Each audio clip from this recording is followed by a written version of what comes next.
there just north of downtown. Jesse? And you heard from the VTA board president, Glenn Hendricks, who talked about this being a horrible tragedy for VTA and that it is a family and that a lot of the members of the VTA family are in grief today over this. He did say that light rail service, which emanates from the yard behind me where the shooting happened, light rail service is going to be suspended at noon today. They're going to be running bus bridges through San Jose for the remainder of the day. So if you're a person who relies on VTA light rail to get to work or get home from work, there'll be bus bridges today starting at noon. We also heard from San Jose Mayor Sam Liccardo talking about what a horrific day it is for the city of San Jose and that he is going to turn his attention to helping the people that have been affected by this mass shooting heal. And then he said he's going to make sure that this kind of tragedy never happens again in the city of San Jose. He says in the next 48 hours he's going to put forth what he's been working on for the past couple of years to ensure mass shootings don't happen. I don't have any inside knowledge on what that is, but we will are soon to find out in the next 48 hours, according to the mayor, about this. Additionally, they talked about how they were able to use the tactical units and the fire department to go in and, as the sheriff's department said, and these are their words, rescue the employees who are inside the building that's inside the VTA maintenance and storage facility for their light rail trains. So they sent in teams of tactical units to go in and escort out groups of these employees. We don't know how many groups, how many people were involved in that, but they did use both tactical officers and fire department personnel to execute these rescues of these employees who are inside a building that is inside the VTA storage and maintenance hub here in San Jose. A little bit earlier this morning, maybe about an hour ago, Keith, maybe a little bit less than that, we saw at least one of those tactical teams make their way south on San Pedro and go into the county building. And let me move out of the way because you can see another tactical team that's walking north on San Pedro. These are one of the teams, multiple teams that were used to go in and rescue the employees that were inside the VTA facility during an active shooter situation, and we're told that that's standard procedures, that's protocol, that's what they do immediately. It's rote. They don't have to think about it. So they get geared up and they go in and they do it. We still don't know how many people were injured or how many people were killed. We do know they're VTA employees of some way, but we don't know exactly what their jobs are, et cetera. We don't know the connection. The real question that we still haven't had answered: what is the connection between the shooter and these employees that were shot and killed and shot and wounded? We have at least one employee who told one of our crew members that the person, the suspect who has been killed or who is dead, we don't know if he took his own life or was killed by law enforcement, but we know that they said this person was someone who caused them concern. They were worried about this person and that they feared that there was some kind of beef between either this person and other employees or this person and VTA, the entity itself, but we don't have any more information about that, guys. And Jesse, something else that caught my ear when they were talking about how the active shooter protocol was activated, and that indeed those deputies and officers, suited up and went right in, kicked down the doors and go in and pulled out victims. The question was asked whether or not there was an exchange of gunfire between law enforcement and the shooter, and that was not answered directly, saying that maybe at a later time that would happen.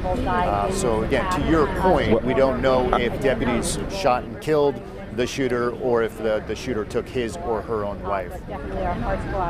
And I had asked before that question, I had asked if any law enforcement had discharged their weapons. And I was told, we don't have information on that at this time, which, it's...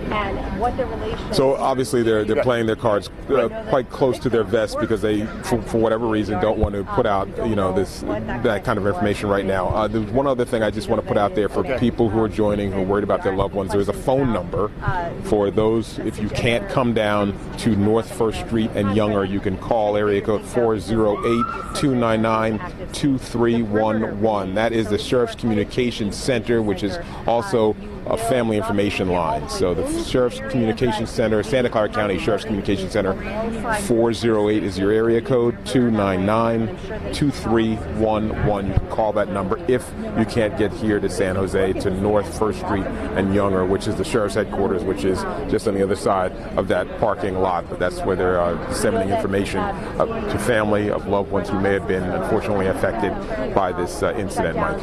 And Jesse, we heard Glenn Hendricks, the chair of the board of directors of VTA.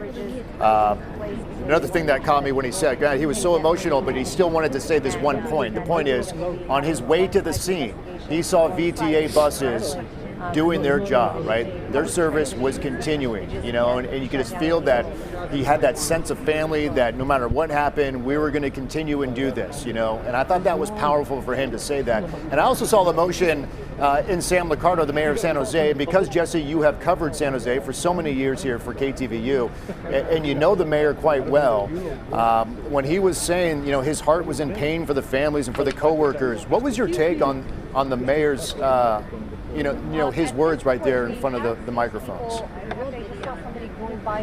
Well, the mayor, he's a man of deep conviction and deep passion. It doesn't surprise me that this touches him. I mean, he is in the final couple of years of his final term as mayor, and no one wants to have this happen in their city. Mayor or not, but no one wants to have this happen in their city. And, Mayor Liccardo loves San Jose as any mayor of any city would love their city. And he is, deeply affected emotionally by the fact that there are people in his city that have lost their lives, and we don't know why. People who just were at a union meeting, they're going to work early in the morning in the middle of a work day on a beautiful day in May, and they're not going to see tomorrow. And there are families that have to grapple with that. There are families that in a season where we should be preparing for college and high school graduations, and you're making summer plans, and we're on the tail end of COVID, hopefully, thank God, and getting vaccinated, and that's where your thoughts are, and now you're going to have to plan a funeral. And that weighs on everyone, but it's particularly the leader of the city, the mayor. That weighs on him. So that's why you see the emotion in him, and also Mr. Hendricks, the president of the VTA board. I mean, you don't do this kind of work and just, I don't really care about the people. Of course you do. You care about the people. You want the best for those people, and you feel it that these families are going to go through the worst point of their lives starting now when they get the call. It is going to be the worst thing they're going to go through in their life. And there's nothing, saying you're sorry and, crying and praying with them isn't going to do it. And it's terrible. It's terrible. There's definitely a groundswell of support across the Bay Area, especially in the mass transit community. We talked a minute ago about, the fact that people who work for mass transit typically have such pride in their jobs. They know they're the reason that people can get to where they need to go no matter what. We now understand that the general manager of BART, Bob Powers, is extending his support and sharing his grief over what happened. I'm going to read just a quick part of the BART GM statement. He says, on behalf of everyone at BART, I extend my heartfelt condolences to the VTA family, our partners in Santa Clara County, following the tragic incident this morning. We in the Bay Area transit community share common goals, values, and commitment to the public. He finishes, in times like these, we share their grief. The GM goes on to say that BART has told the VTA general manager that it will do whatever it can to get people in the South Bay moving no matter what, because as we've just reported here, VTA is going to suspend service starting at noon today. Light rail service. Right? Yes, I'm sorry, light rail service, suspending it at noon today. Service, exactly. VTA light rail service is being suspended. There are bus bridges put in place. You see BART here, one of the bigger transit agencies in the Bay Area, lending its support to the brothers and sisters in mass transit down there in the South Bay. This coming from the general manager of BART. Jesse, can I ask you a quick question? Go ahead. Please add. Yes. And you also have to remember, these VTA operators, bus and light rail, I mean, when a lot of people were sheltering in place, they're still going to work, I mean, I know they shut down, portions of it for a time, but, these people, a lot of them are out there in the teeth of this. So it's been just it's been, what a year. I mean, it feels like 2020 didn't end, but it's just been just one thing after another, and then, this. Go ahead, Cassie, you had a question? I did, and it's an observation that I'm going to now put on your shoulders in hopes that you might be able to make some sense of it. It strikes me, just a moment ago, I heard a little bloop of a siren. A couple minutes ago, I heard just a faint siren in the distance. We're not hearing a lot of sirens. Is that because the critical part of this incident is largely over? I'm imagining there might be people who need immediate medical attention. Is there something that you can see from your eye that we haven't seen yet on the air here? A place where people are getting immediate medical attention, people being perhaps treated in ambulances, some sort of a kind of a triage area set up, or essentially has everyone who needed immediate medical help already received it? Then that's why we're not hearing the sirens blaring as ambulances leave that facility. I heard the last of the sirens not long after I arrived, so maybe 10 or 15 minutes after I arrived, I heard the last of the sirens. But making my way here, that's all I heard was sirens and that was back in the and ambulances. 7, 8 o'clock hour, right? And that was, that was a couple hours ago. But now the people who've been injured, they've been moved to one of the multiple hospitals, probably the Valley Med here in San Jose for treatment, since that's a trauma center. But so they've been taken from the scene. So right now, unfortunately, this is the time when the coroner has to come, and the coroner's office has to do its work, which means they have to go and they have to examine the bodies and the positions and take measurements and et cetera. And they have to do all of that before they can remove the bodies. So that's why you really don't hear any more sirens. I mean, the suspect, believed to be the only suspect at this point, is dead.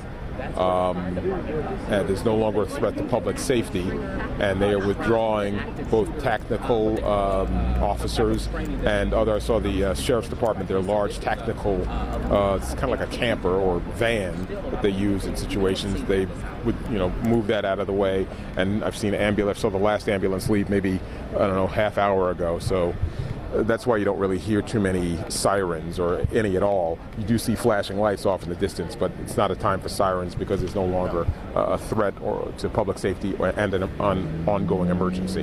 But that crime scene will no doubt be there probably for a couple of days, if not through the weekend, I can only imagine. Oh, yeah. Oh, yeah. The Bay Area, the Bay Area is an economic engine across this country, and the transportation agencies from the North Bay to the South Bay to the East Bay, San Francisco, they drive this place, because pre-pandemic, pandemic, post-pandemic, they drive that. That's what gets us to and from work. And for so many of us, it's the first we see when you jump on a bus, when you jump on a train, it's that reaction you get from the driver, the big smile, kind of sets the tone for the day. And so it was nice to see, Garcia, what the BART's GM came out and said. It does remind me a lot